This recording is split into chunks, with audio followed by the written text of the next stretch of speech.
আসসালামু আলাইকুম। আমার প্রিয় শিক্ষার্থীরা, সবাই নিশ্চয়ই খুব ভালো আছো? আজকে আমি তোমাদের সামনে আরো একটা পাঠ নিয়ে উপস্থিত হয়েছি। আমার আজকের পাঠ ৪র্থ শ্রেণীর আমার বাংলা বইয়ের খলিফা হযরত ওমর রাদিয়াল্লাহু তাআলা আনহু। আমি জামিলা পারভীন, সহকারী শিক্ষক, police lines school and college, Rangpur.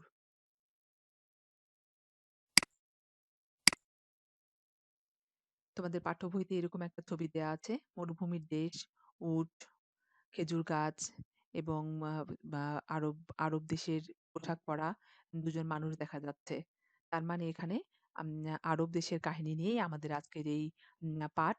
খলিফা হযরত ওমর রাদিয়াল্লাহু তাআলা আনহু, যিনি ছিলেন আমাদের ইসলামের একজন খুব নামকরা বা খুব বড় কি ছিলেন? ইসলামপ্রেমী একজন খলিফা ছিলেন। আজকে তার সম্পর্কে আমরা অনেক কিছু জানব।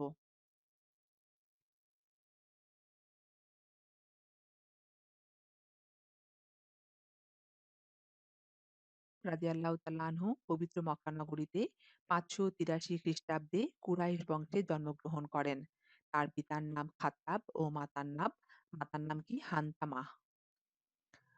কুরাইশ বংশে কিন্তু আমাদের নবীজিও জন্মগ্রহণ করেন। আমাদের নবীজি হযরত মুহাম্মদ সাল্লাল্লাহু আলাইহি সাল্লাম, আমাদের নবীজিও কিন্তু কুরাইশ বংশেই জন্মগ্রহণ করেন। তাই তো? ঠিক ওমর ফারুক রাদিয়াল্লাহু তাআলা আনহুও পবিত্র মক্কা নগরীতে ৫৮৩ খ্রিস্টাব্দে জন্মগ্রহণ করেন। সালগুলো খুব ভালো করে মনে রাখবে এবং তার পিতার নাম খাত্তাব, মাতার নাম হানতামা। নামগুলো একটু কঠিন কিন্তু মনে রাখতে হবে। তিনি ছিলেন ইসলামের ২য় খলিফা। তিনি শিক্ষিত, মার্জিত ও সৎ চরিত্রের অধিকারী ছিলেন। বাল্যকালে তিনি শিক্ষা-দীক্ষায় সুনাম অর্জন করেন। বড় হয়ে ব্যবসা-বাণিজ্য করেন। তিনি ছিলেন নামকরা কুস্তিগীর, সাহসী যোদ্ধা, কবি ও সুবক্তা। একজন মানুষ কতগুলো গুণের অধিকারী এখানে দেখো, খেয়াল করে দেখো। সেরকম হতে হলে অনেক কি করতে হবে? অনেক পরিশ্রম করতে হবে, অনেক সাধনা করতে হবে।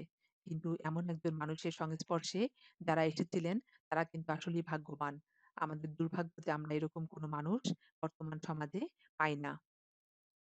এই যে খলিফা ওমর রাদিয়াল্লাহু তাআলা আনহু, ইনি যে একজন সৎ, মার্জিত, শিক্ষিত এবং আ খুব খুব ভালো চরিত্রের অধিকারী ছিলেন। তার এই উত্তম চরিত্র আমাদের ইসলাম প্রচারে অনেক বেশি কাজ করেছিল। চলো আমরা পরবর্তীতে আরো বিশদভাবে পড়ে নেই। হযরত ওমর রাদিয়াল্লাহু তাআলা আনহু ১ম এ ছিলেন ইসলামের ঘোরতর বিরোধী। অর্থাৎ তিনি ইসলাম বিরোধী ছিলেন। ইসলাম ধর্মকে তিনি পছন্দ করতেন না। মহানবী সাল্লাল্লাহু আলাইহি সাল্লামকে হত্যা করার জন্য তিনি কোষমুক্ত তরবারি নিয়ে বেরিয়ে পড়েন। কোষমুক্ত মানে কি? কোষ মানে তরবারির উপরে যে সেটাকে উনি রেখে খোলা তরবারি নিয়েই মহানবী সাল্লাল্লাহু আলাইহি ওয়াসাল্লামকে হত্যা করার জন্য অর্থাৎ মেরে ফেলার জন্য তিনি কি করেন? বেরিয়ে পড়েন। অর্থাৎ পথের মধ্যে জানতে পারেন যে তার বোন ফাতিমা ও ভগ্নিপতি সাঈদ মুসলমান হয়ে গেছেন। বোন ফাতিমা অর্থাৎ ওমর ফারুক ও হযরত ওমর রাদিয়াল্লাহু তাআলা আনহু এর আম বোন ছিলেন ফাতিমা। এই ফাতিমা কিন্তু সেই ফাতিমা না যিনি আমাদের নবীজির কি ছিলেন? আ কন্যা ছিলেন। তিনি না। ইনি হচ্ছেন হযরত ওমর রাদিয়াল্লাহু তাআলা আনহু এর বোন ফাতিমা এবং তার ভগ্নিপতি সাঈদ কি হয়েছেন? মুসলমান হয়েছিলেন। মুসলমান হয়ে গেছেন। এতে তিনি ক্রোধে অস্থির হয়ে বোনের বাড়িতে উপস্থিত হন। তিনি ইসলামের প্রতি বোন ও ভগ্নিপতির দৃঢ়তা দেখে বিস্মিত হয়ে যান। বিস্মিত মানে কি? অবাক হয়ে যান। তার মানসিক পরিবর্তন ঘটে। তিনি মুসলমান হওয়ার জন্য ব্যাকুল হয়ে পড়েন এবং নবী করিম আলাইহি ওয়াসাল্লামের দরবারে গিয়ে ইসলাম ধর্ম গ্রহণ করেন। মুসলমান হয়ে তিনি দৃঢ় কণ্ঠে ঘোষণা দিলেন, আর গোপনে নয়, এবার প্রকাশ্যে কাবা ঘরের সামনে সালাত আদায় করব। মহানবী সাল্লাল্লাহু আলাইহি ওয়াসাল্লাম খুশি হয়ে তাকে উপাধি দেন ফারুক, অর্থাৎ সত্য ও মিথ্যার প্রভেদকারী। এবং তখন থেকেই কিন্তু উনি হযরত ওমর ফারুক রাদিয়াল্লাহু তাআলা আনহু নামে পরিচিত ছিলেন। তোমাদেরকে এখানে আরেকটা কথা বলে রাখি, রাদিয়াল্লাহু তাআলা আনহু এই কথাটা কেন বলা হয়? আমাদের নবীজির যারা সাহাবা ছিলেন তাদেরকে রাদিয়াল্লাহু তাআলা আনহু এর নামে কি করা হয়? সম্বোধন করা হয়। আমাদের সম্মান করা এই রাদিয়াল্লাহু তাআলা আনহু বলে কি করতে হয়? সম্মান করতে হয়। তো হযরত ওমর ফারুক রাদিয়াল্লাহু তাআলা আনহু, এই ফারুক উপাধি আমাদের নবীজি হযরত মুহাম্মদ সাল্লাল্লাহু আলাইহি ওয়াসাল্লামের কাছ থেকে পেয়েছিলেন। তার কিসের জন্য? তার দৃঢ়তার জন্য। যে দৃঢ় কণ্ঠে তিনি বলেছিলেন সাহস করে যে, "আজ থেকে গোপনে নয়, ঘরের সামনে সালাত আদায় করা হবে।" তোমরা তো জানো আইএমএ জাহেলিয়ার যুগে অর্থাৎ আমাদের নবীজি যখন ইসলাম ধর্ম প্রচারের জন্য প্রচার শুরু করেন, তখন কিন্তু ইসলাম ধর্মকে এত সহজেই সবাই মেনে নেয়নি। সবাই কিন্তু কাবা ঘরে কি করত? মূর্তি রাখত। বিভিন্ন দেবদেবীর মূর্তি, বিভিন্ন পশু-পাখির মূর্তি রেখে সেগুলোকে তারা পূজা করত। এই যে সেইজন্য কি করত অনেকেই ইসলাম ধর্মকে মেনে নিতে পারেনি। এক অদৃশ্য স্রষ্টাকে তারা মেনে নিতে পারেনি। তারা প্রকৃতির বিভিন্ন আ শক্তিকে পূজা করত। ঠিক আছে? ইসলাম ধর্ম ইসলাম ধর্মের প্রতি বিশ্বাস এনে ইসলাম ধর্ম গ্রহণ করে এই হযরত ওমর রাদিয়াল্লাহু তাআলা আনহু মনে, মনে যে শান্তি পেয়েছিলেন তার থেকেই তিনি কি করেছিলেন? আরো দৃঢ় হতে পেরেছিলেন এবং আরো সাহসী হতে পেরেছিলেন। তিনি সত্য ও মিথ্যার প্রভেদ করতে শিখেছিলেন যে ইসলাম ধর্ম হচ্ছে সত্য ধর্ম। আর কাবাঘরে যে সমস্ত দেবদেবী রাখা হয় সেটা হচ্ছে মিথ্যা। ওটা নেই। হযরত ওমর রাদিয়াল্লাহু তাআলা আনহু একদিকে ছিলেন কোমল, অন্যদিকে ছিলেন কঠোর। তিনি মানুষের দুঃখ কষ্টে ছিলেন সমব্যথী। দেশের মানুষের দুঃখ কষ্টের কথা অবহিত হওয়ার জন্য তিনি গভীর রাতে মহল্লায়, মহল্লায় ঘুরে বেড়াতেন। মহল্লা, মহল্লা মানে কি গ্রামে, গ্রামে অর্থাৎ বিভিন্ন পাড়ায়, পাড়ায় ঘুরে বেড়াতেন। ক্ষুধার্ত শিশুদের কান্নার আওয়াজ শুনে তিনি নিজের কাঁধে আটার বস্তা বহন করে নিয়ে তাদের তাঁবুতে যেতেন। তিনি সহধর্মিণী উম্মে কুলসুমকে নিয়ে এক বেদুইনের ঘরে যান তার অসুস্থ স্ত্রীকে সাহায্য করার জন্য। এমন বর্তমানে এমন কেউ আছে যে খুব ক্ষমতাধর কেউ এসে এমনভাবে তোমাকে সাহায্য করবে? কখনোই করবে না। অথচ খলিফা মানে কি? খলিফা হচ্ছে তখন মুসলিম জাহানের শাসক অর্ধ পৃথিবীর শাসক এই হযরত ওমর ফারুক রাদিয়াল্লাহু তাআলা আনহু। তিনি মানুষের দুঃখ কষ্টে তিনি কোমল ছিলেন। কিন্তু যেখানে কঠোর হতে হতো সেখানে তিনি তেমন কঠোর ছিলেন। তিনি কিন্তু খুব সাহসী যোদ্ধাও ছিলেন। মানুষের দুঃখ কষ্টকে তিনি সহ্য করতে পারতেন না। যেহেতু তিনি খলিফা, যেহেতু তিনি দেশের কর্ণধার অর্থাৎ দেশের শাসক, তাকে কি করতে হতো? দেশের প্রত্যেকটা মানুষের সব সুখ-দুঃখ, আনন্দ-বেদনার খোঁজ রাখতে হতো।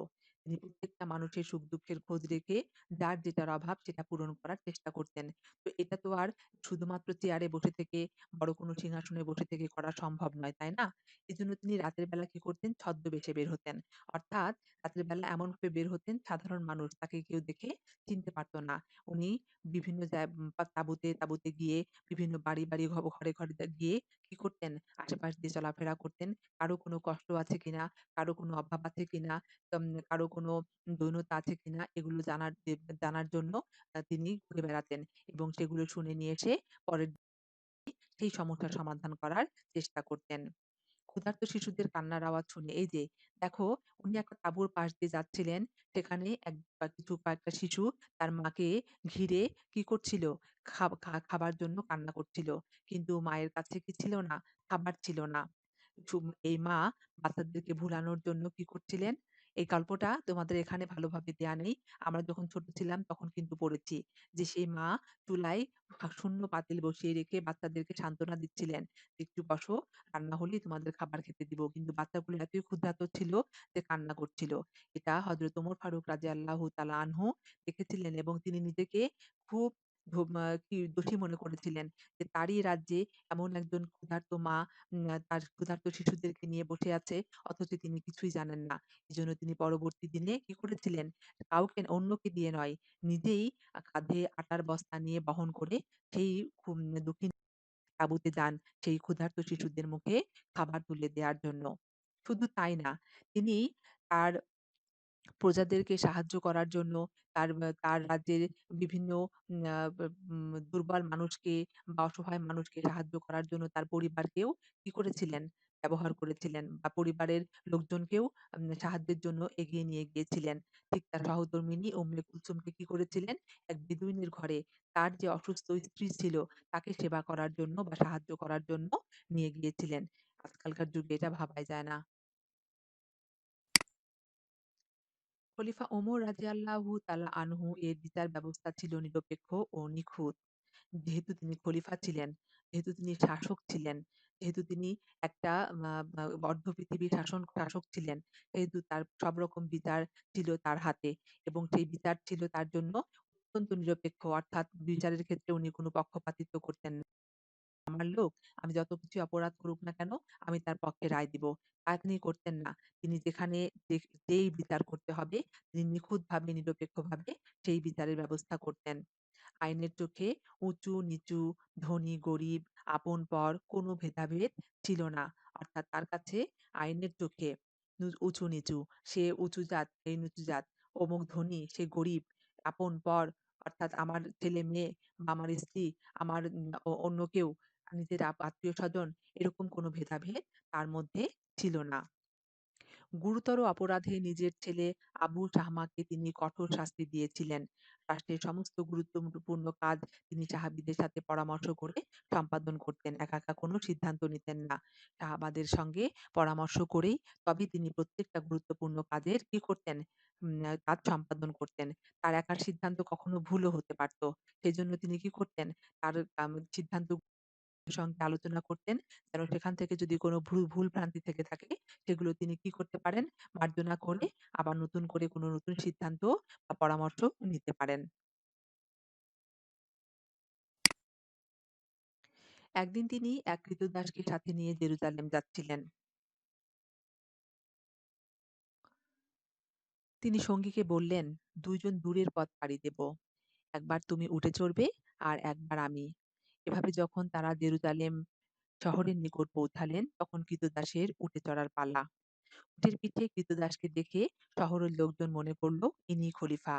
তারা উটের পিঠে বসা ক্রীতদাসকে খলিফা হিসেবে সালাম দিতে লাগলেন। ক্রীতদাস তখন লজ্জিত হয়ে বললেন, আমি নই, উটের চালকই খলিফা। উপস্থিত সবাই বিস্মিত হয়ে গেল হযরত ওমর রাদিয়াল্লাহু তাআলা আনহু এর মহানুভবতা। অসাধারণ একটা গল্প। অর্থাৎ গল্প না, এটা কিন্তু সত্য। ক্রীতদাসকে ক্রীতদাস না দাস। টাকা দিয়ে কিনে নিয়ে যে দাসী, অর্থাৎ যে বাড়ির কাজকর্ম করে, অর্থাৎ তার উটকে চালায়। তো আগেকার দিনে উটের সাওয়ারিতে থাকতো, তার উটকে চালিয়ে নিয়ে যাওয়ার জন্য সঙ্গে একজন ক্রীতদাস থাকতো। তো আমাদের আমাদের এই খলিফা ওমর ফারুক রাদিয়াল্লাহু তাআলা আনহু এর ক্রীতদাসও ছিলেন। একজন আ আ এক ক্রীতদাস ছিলেন তার উটকে এগিয়ে নিয়ে যাবার জন্য। তো জেরুজালেম যেহেতু অনেক দূরের পথ, তো সেখানে যাওয়ার জন্য একাই শুধু সওয়ারি হয়ে যাবেন আর তার ক্রীতদাস তার উটকে চড়িয়ে নিয়ে চ চ চালিয়ে নিয়ে যাবে, এটা তিনি করেননি। তিনি কি করেছিলেন? তিনি করেছিলেন যে অর্ধেক কিছু দূর পথ তিনি আ উটের পিঠে চড়েছেন। কিছু দূর পথ কি করেছেন? ক্রীতদাসকে উটের পিঠে চড়িয়েছেন। যেন দুজনেই খুব ভালোভাবে সেখানে পৌঁছাতে পারেন। একজন খুব ভালোভাবে পৌঁছালেন, আরেকজন খুব ক্লান্ত হয়ে গেল, তা তিনি করেননি। ক্রীতদাসকেও তিনি সমান সুযোগ দিয়েছিলেন, সমান অধিকার দিয়েছিলেন। এরকমভাবেই জেরুজালেম যখন তারা পৌঁছালো, স্বভাবতই যে উটের পিঠে আছে আমরা তাকেই তো মনে করব খলিফা। তাই সাধারণ মানুষও তাই মনে করেছিলেন। কিন্তু ক্রীতদাস লজ্জিত হয়ে পরে তার নিজের পরিচয় দেয় এবং যে উট চালিয়ে নিয়ে আসছে তিনি যে আমাদের খলিফা হযরত ওমর রাদিয়াল্লাহু তাআলা আনহু সেই সম্পর্কে সবাইকে পরিচয় করিয়ে দেন। হযরত ওমর রাদিয়াল্লাহু তাআলা আনহু এর এই মহানুভবতা দেখে উপস্থিত অর্থাৎ ওই সময় ওইখানে যারা উপস্থিত ছিলেন তারা সবাই অবাক হয়ে যায়। হযরত ওমর রাদিয়াল্লাহু তাআলা আনহু ছিলেন মানব দরদী। মানব মানে কি? মানুষ। মানুষের প্রতি তার ছিল অত্যন্ত কি? অত্যন্ত অত্যন্ত ভালোবাসা। ইসলামী শাসন ব্যবস্থায় জনগণের মতো শাসকদের জন্যও রয়েছে একই আইনের বিধান। জনগণ অর্থাৎ আ সাধারণ মানুষ। তাদের জন্য যে বিধান শাসকদের অর্থাৎ যারা শাসন করে তাদের জন্যও একই বিধান। একবার হযরত ওমর রাদিয়াল্লাহু তাআলা আনহু একজন সাধারণ লোকের সামনে জবাবদিহি করতে হয়েছিল। অভিযোগটি ছিল এই যে বায়তুল মাল থেকে প্রাপ্ত কাপড় দিয়ে কারো পুরো একটি জামা হয়নি। অথচ খলিফার গায়ে সেই কাপড়ের পুরো একটি জামা দেখা যাচ্ছে। সেই সময়ে বায়তুল মাল কি ছিল? সরকারি কোষাগার। সরকারি কোষাগারে সেখানে খাবার ধান, চাল, আটা, যাবতীয় শস্য এবং কাপড়ও পর্যন্ত মজুদ থাকতো। যেখান থেকে সারা দেশের মানুষকে খাবার এবং পরনের কাপড় সরবরাহ করা হতো এবং একজনের জন্য যতটুকু বরাদ্দ তাকেই শুধু সেইটুকু দেয়া হতো। খলিফা তিনি শাসক হয়েও অর্থাৎ তিনি খলিফা হয়েও তার যেটুকু প্রয়োজন অর্থাৎ তার জন্য যেটুকু বরাদ্দ তিনি সেটুকুই সেখান থেকে গ্রহণ করতেন। কিন্তু এখানে এসে এই যে একজন লোক বলছে যে বায়তুল মাল থেকে যে কাপড় তারা পেয়েছে সে কাপড় থেকে তার নিজেরই একটা জামা হয়নি। অথচ খলিফার গায়ে সেই কাপড়ের পুরো একটা জামা দেখা যাচ্ছে। কিভাবে সম্ভব? খলিফা অতিরিক্ত কাপড় কোথা থেকে পেলেন? অর্থাৎ তার জন্য যেটুকু বরাদ্দ তাতে কিন্তু তার একটা পুরো জামা হয় না। কিন্তু তার গায়ে যেহেতু পুরো জামা, এই কাপড়টা তিনি কোথা থেকে পেলেন? দেখো আজকালকার যুগে কিন্তু এই জবাবদিহিতা নেই, তাই না? খলিফার পক্ষ থেকে তার পুত্র আব্দুল্লাহ উত্তর দিলেন, "আমি আমার অংশটুকু আব্বাকে দিয়েছি। এতে তার জামা তৈরি হয়েছে।" সুবহানাল্লাহ!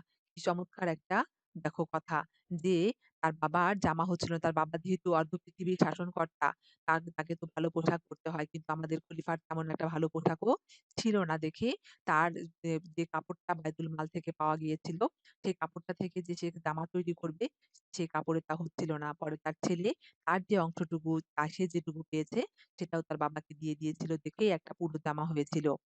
তিনি কোষাগার থেকে মাত্র ২ দিরহাম গ্রহণ করতেন আর বলতেন, "যদি না নিয়ে পারতাম তাহলে জনগণের টাকা নিতাম না।" অর্থাৎ এই ২ দিরহাম না নিলে যদি তার সংসারটা যদি পুরোপুরি ভালোভাবে চলে যেত, তাহলে তিনি জনগণের টাকা নিতেন না। এই জনদরদি শাসকের কথা লোকমুখে শুনে রোম সম্রাট পত্র দিয়ে এক দূত পাঠান। রোম সম্রাট সেই সময়ে রোমের যে সম্রাট ছিলেন অর্থাৎ রোম দেশের যে সম্রাট ছিলেন এই উমর ফারুক রাদিয়াল্লাহু তাআলা আনহু এর বিভিন্ন ধরনের কথা তিনি জনদরদি, তিনি প্রজাদের ভালোবাসেন, তিনি মানুষের দুঃখ কষ্টে এগিয়ে আসেন। এই কথাগুলো শোনার পর তিনি কি করলেন রোম সম্রাট এক দূতের মাধ্যমে কি করলেন পত্র পাঠালেন। সম্রাটের দূত আরব দেশে এসে ১ম এ খোঁজাখুঁজি করেন খলিফা ভবন। অর্থাৎ আমরা তো জানবোই যে যেহেতু তিনি অর্ধ পৃথিবীর শাসনকর্তা অবশ্যই তার একটা বড় রাজপ্রাসাদ থাকবে। তাই সেই প্রাসাদই এই দূত খোঁজ করছিল। রোম সম্রাটের কিন্তু প্রাসাদ অনেক বড় ছিল। কোন লোকই খলিফা ভবন দেখাতে পারেননি। আসলেই তো খলিফার তো কোনো ভবন ছিল না। তিনি হয়তো কি করতেন কুটিরে বসবাস করতেন, তাল পাতাতে অথবা তাঁবুতে বসবাস করতেন। আমার হয়তো জানা নেই। শেষে একজন বললেন, "কিছুক্ষণ আগে দেখেছিলাম খেজুর গাছের ছায়ায় খলিফা ঘুমাচ্ছেন।" রোম সম্রাটের দূত তাকে খেজুর গাছের ছায়ার নিচে ঘুমোতে দেখে অবাক হন। তিনি বুঝতে পারেন হযরত ওমর রাদিয়াল্লাহু তাআলা আনহু জনগণের প্রকৃত নেতা। তিনি বড় তিনি বড় রাজপ্রাসাদ তৈরি না করে সরকারি কোষাগার থেকে অনেক টাকা-পয়সা না নিয়ে তার যেখানে যেখানে আরাম পাবে সেখানেই তিনি ঘুমিয়ে গেছেন। আর তার প্রাসাদে তো তার ঘুমাতে যাওয়ার কথা ছিল, তাই না? তোমরা সবাই এখানে খেয়াল করো শিক্ষার্থীরা যে আমাদের ওমর ফারুক রাদিয়াল্লাহু তাআলা আনহু যে আসলেই একজন মহানুভব নেতা ছিলেন। এটা রোম সম্রাটের যে দূত সেও এটা বুঝতে পেরেছিল। হযরত ওমর রাদিয়াল্লাহু তাআলা আনহু ছিলেন ইসলামের জন্য নিবেদিত প্রাণ। ইসলাম ধর্ম প্রচার প্রসারের জন্য তার ধন সম্পদ বিলিয়ে দেন। শুরুতে কিন্তু তিনি কিন্তু খুব ভালো প্রভাবশালী পরিবারের মানুষ সন্তান ছিলেন। তিনি লেখাপড়া শিখেছেন, উচ্চশিক্ষায় শিক্ষিত হয়েছেন। তারপরে যুদ্ধক্ষেত্রে পারদর্শী হয়েছেন এবং তাদের প্রচুর সম্পদ ছিল। এই সম্পদগুলো তিনি কি করেছিলেন? ইসলাম ধর্ম প্রচারের জন্য বিলি করে দিয়েছিলেন। তিনি মহানবী সাল্লাল্লাহু আলাইহি ওয়াসাল্লামের সঙ্গী হয়ে বীরত্বের সাথে সব যুদ্ধে অংশ নেন। এই বীর পুরুষ ৬৪৫ খ্রিস্টাব্দে মৃত্যুবরণ করেন।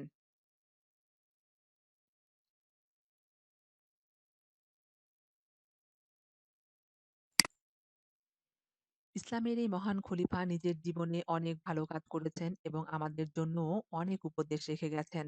তার দেওয়া উপদেশগুলোর মধ্যে উল্লেখযোগ্য হলো, আগে সালাম দেয়া। অর্থাৎ কোনো বুজুর্গ ব্যক্তি যে ছোট হোক, বড় হোক যাকেই আগে দেখবে তাকে তুমি আগে সালাম দেওয়ার চেষ্টা করবে। কোনো কাজ করার আগে অভিজ্ঞ লোকদের পরামর্শ অর্থাৎ তুমি কোনো একটা কাজ করবে, নিজে না করে কাজটা কিভাবে করলে ভালো হয় কিংবা এর সঙ্গে আরো কোন বিষয়গুলো যুক্ত করতে হয়, এই যে বিষয়গুলো নিয়ে পরামর্শ নেওয়া, সেটা কি করতে হবে? যারা অভিজ্ঞ লোক অর্থাৎ যে কাজটা এর আগেও করেছে, অর্থাৎ তোমার চেয়ে যারা বয়সে বড়, তাদের কাছে কি করতে হবে? পরামর্শ নিতে হবে। যেকোনো কাজ মনোযোগ দিয়ে করা। যেকোনো কাজ কি করতে হবে? হেলায়-ফেলায় করা যাবে না। খুব মনোযোগ দিয়ে দিয়ে করতে হবে। সবার প্রতি সুবিচার করা। কি করতে হবে? সবার প্রতি সুবিচার করতে হবে। যে এ আমার আত্মীয়, অমুক আমার ভাই, আমার বাবা, আমার বোন, আমি যতই অন্যায় করুক না কেন এদের প্রতি বিচারের কি করব না রায় দিব না। এরকম ধরনের চিন্তাভাবনা থাকা যাবে না। সবার ক্ষেত্রে সমানভাবে সুবিচার দিতে হবে। তার মহৎ জীবন ও মহান উপদেশ যুগ, যুগ ধরে আমাদের অনুপ্রাণিত করেছে এবং ভালো কাজে উৎসাহও জুগিয়েছে। আসলে আমাদের হযরত ওমর ফারুক রাদিয়াল্লাহু তাআলা আনহু একজন মহৎ প্রাণের মহৎ প্রাণের মহৎ গুণের অধিকারী এবং ইসলাম ধর্মের জন্য একজন নিবেদিত প্রাণ মানুষ ছিলেন। তার জীবনাদর্শে তিনি এত ভালোভাবে আদর্শিত ছিলেন যে তার সেই আদর্শ যদি আজও আমরা মেনে চলি তাহলে আমাদের জীবনটা অনেক সুন্দর হবে। আমরা সবাই হযরত ওমর ফারুক রাদিয়াল্লাহু তাআলা আনহু এর বিভিন্ন গল্প থেকে বিভিন্ন শিক্ষা, ভালো শিক্ষা গ্রহণ করব এবং নিজের মধ্যে সেই শিক্ষাগুলোকে কি করব? সেই শিক্ষায় অনুপ্রাণিত হয়ে সেই শিক্ষাগুলোকে নিজের মধ্যে গড়ে তোলার চেষ্টা করব। আরো সবাইকে আশেপাশে ছোট ভাই-বোন থাকলে তাদেরকেও কি করব? ভালো কাজে উৎসাহিত করব, অনুপ্রাণিত করব। তবে আজকে আমার পাঠ এখানেই শেষ। আজকের পাঠটা কেমন লাগলো? আমার কিন্তু খুব ভালো লেগেছে পড়তে। খলিফা হযরত ওমর ফারুক রাদিয়াল্লাহু তাআলা আনহু একজন ম মহ আনহু-এর মতো একজন খলিফা সম্পর্কে এত সুন্দর, সুন্দর কথা আজকে আমার মনটা ভরে গেছে। শিক্ষার্থীরা তোমাদের নিশ্চয়ই ভালো লেগেছে? আমার পাঠ আজকে আমি এখানেই শেষ করব। এই পাঠে আজকে আমি শুধুমাত্র খলিফা হযরত ওমর ফারুক রাদিয়াল্লাহু তাআলা আনহু সম্পর্কে পড়ালাম। পরবর্তী পাঠে আমি অনুশীলনী এবং আরো কিছু সৃজনশীল প্রশ্ন নিয়ে আলোচনা করব। ততক্ষণ পর্যন্ত তোমরা প্রত্যেকে এই পাঠটা খুব মনোযোগ দিয়ে পড়বে। আমি তো প্রতিবারই পাঠ শেষে বলে থাকি যে খুব মনোযোগ দিয়ে গল্পটা পড়বে। কারণ এখান থেকে তোমাদের বিরাম চিহ্ন আসে এবং বিভিন্ন ধরনের প্রশ্ন করা থাকে। প্রশ্ন করা করতে তৈরি করতে দেয়া থাকে। তাহলে গল্পটা খুব ভালোভাবে না করলে কিভাবে প্রশ্নটা করতে হবে বা বিরাম চিহ্ন ব্যবহার করতে হবে সেটা আমরা করতে পারব না। তাই অবশ্যই গল্পটা খুব মনোযোগ দিয়ে পড়ব। সবাই ভালো থাকবে। সবাইকে অনেক ধন্যবাদ। আল্লাহ হাফেজ।